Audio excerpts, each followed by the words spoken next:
Right. To pivot back, Mike, you have been talking about that you've been hearing that Hugh Freeze behind the scenes has been projecting a lot of confidence in Yes. terms of how he feels this team can perform in 2024. How much of that do you think factors into his messaging to recruits if he is quietly optimistic about this program and its trajectory? Do you Um, think that's playing a big deal in his ability to kind of close some of these kids? yeah, I think that if you're year one, the message was, yeah, hey, look, yeah, the guys I got suck and you don't, so come here, right?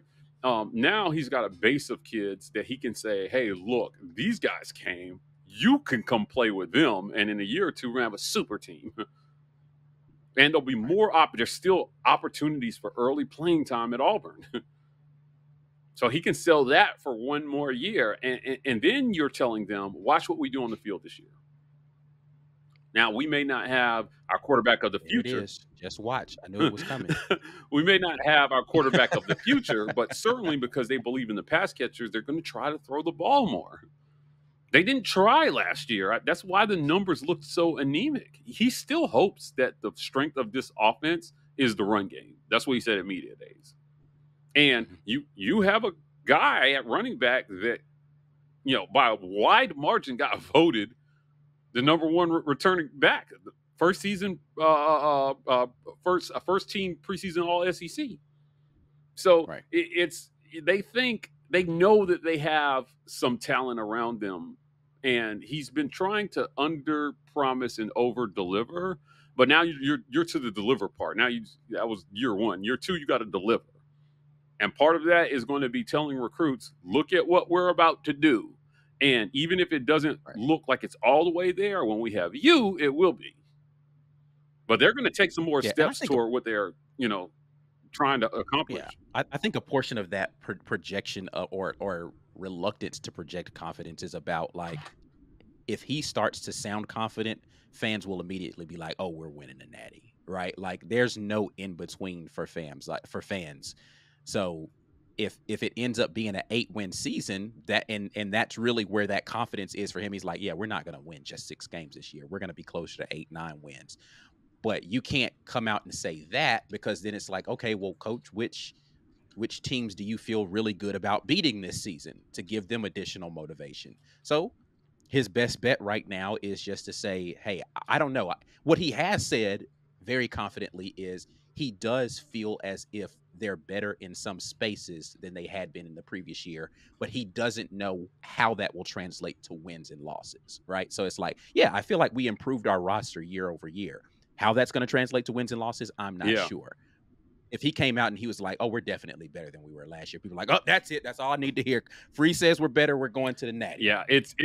because that's It's a what's going good to happen. mix of projecting confidence, leaving some room for error with your team, understanding they're not Hmm. perfect, right? Not allowing them to feel themselves too much, and making everyone who supports the program, both fans, boosters, administration, feel like the program is headed the right direction. The show is brought to you in part by Manscaped. Visit manscaped.com, use code Rapport to get 20% off plus free shipping with code Rapport. Um, they've got the Lawnmower 5.0 package. It's perfect for achieving crisp, clean, and confident look for your barbecues and beach days. They're really hyper focused on barbecues here. The Weed Whacker 2.0 keeps your ears and nose as tidy as your hedges next door with our Weed Whacker 2.0 ear and nose hair trimmer. Pesky hair be gone. Perfect for impressing guests at your summer cookout. Like, okay, all right. Hopefully, you're not staring at my nose hairs. Crop Soother, a ball aftershave lotion they have, guys. So keep those balls nice and supple with Crop Soother lotion. And they also got boxers, right? So you can Is get the word supple really in that, or did you throw that? I nah. gotta know. Is supple in there? I'll put a little Okay, flavor in there. Okay, all right. Um, that's just wild. the Supple's a lot. the Boxer 2.0, the ultimate supplement to those hot summer days, equipped with the signature jewel pouch to protect your meatballs wherever the heat takes you. Jewel pouch meatballs, guys. Use I code Rapport, I love 20% it off actually. plus free shipping. Right. So let me ask you this question with the and I've alluded to this that this has felt like a very short offseason because there's been a lot to pay attention to from a recruiting standpoint and who these coaches are targeting, the success they're having, and so on and so forth. With Auburn ending the offseason on such a high note recruiting, does this put pressure on Auburn? I mean, there was already pressure in year 2 anyway, but how important is it for Auburn to show something on the field in year 2, provided you have kids who are paying attention to the product on the field this year? It is alert level red, right? Yeah. It is of utmost importance. So what did he do? As What does Auburn need to do? You need to go out there and you need to find a way to get your quarterback somewhere between 2,500 and 3,000 yards passing next season. It can't be even 2,000 would be a huge disappointment. You've got to get the numbers up, bro. I'm telling you, I'm gonna be on here. It's supposed to be different, right? Like you got to get those numbers up. You can't be bottom of the league in passing, and you have to get the ball to Cam Coleman. If Cam Coleman isn't the most talked about wide receiver in the SEC going into 2025, Auburn messed up. Something went terribly wrong. He should have 100 targets on the season. He should have Malik Neighbors levels of targets, Luther Burden levels of targets. He should be one of the most targeted guys in the history of Auburn. There's no way you recruit a top 5 receiver or player that's at receiver in all of college football and you don't throw him the ball. They've got to throw him the ball. I think they're going to do that. And A-Day was a good indication of it. We talked about this on office hours, and as we start getting into projections for the season, I think it's going to be interesting to see how people think some of these stats are going to land for some of these players this year, and like number of targets, receptions, yards, all of those things. It's going to be super interesting because I just don't know that people really understand the reality of how numbers just tend to work out. But we will definitely have that conversation, and I welcome seeing how most of the fan base feels about number of receptions that Cam Coleman's going to get this year, number of touchdowns he's going to get this year, and how that plays into how balanced this offense is. Is it going to be Cam Coleman or bust? Because when you talk about guys like Luther Burden, people forget Luther Burden had I think we looked at it, something like 70 catches his freshman season. And that went up to like 120 or some crazy, or targets it might have been. I forgot what it was, but like he basically doubled his production from his freshman year to his sophomore year.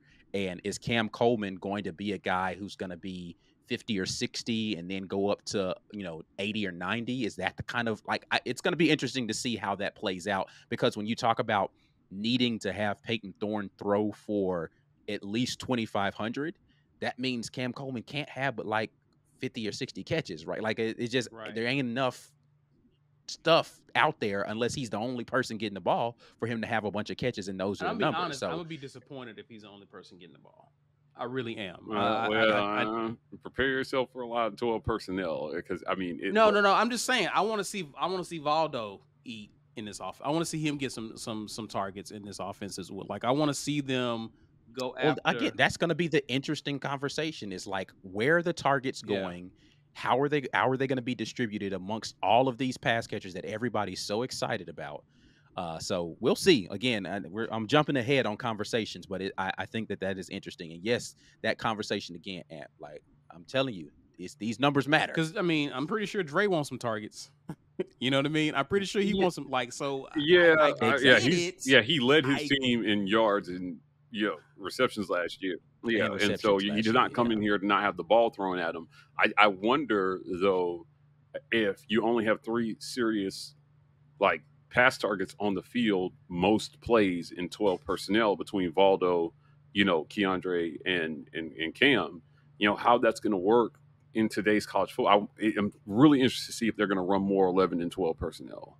Right? I'm sorry, in 10 personnel. Or are they going to put the tight ends in more pass situations, right? Like, or throw it to the running back. He kind of alluded to that when he talked to, I think it was it was you he talked to, Mike. He kind of alluded to that at media days that you may see more of that. Yeah, it was during the one-on-one interview that I had with him, but Yeah. all signs are pointing to that may have been a little bit more of cap, at least to begin, to see how it fares out in the first few games, and then if they go back to the safety offense, which I hope they don't, only because I think it's going to be a sign that things aren't going. Particularly the quarterback position. So what will that cause them to do? Do you stick with Peyton Thorne and play it safe and just try to get through the season, or do you go to Hank Brown and then try to let it fly?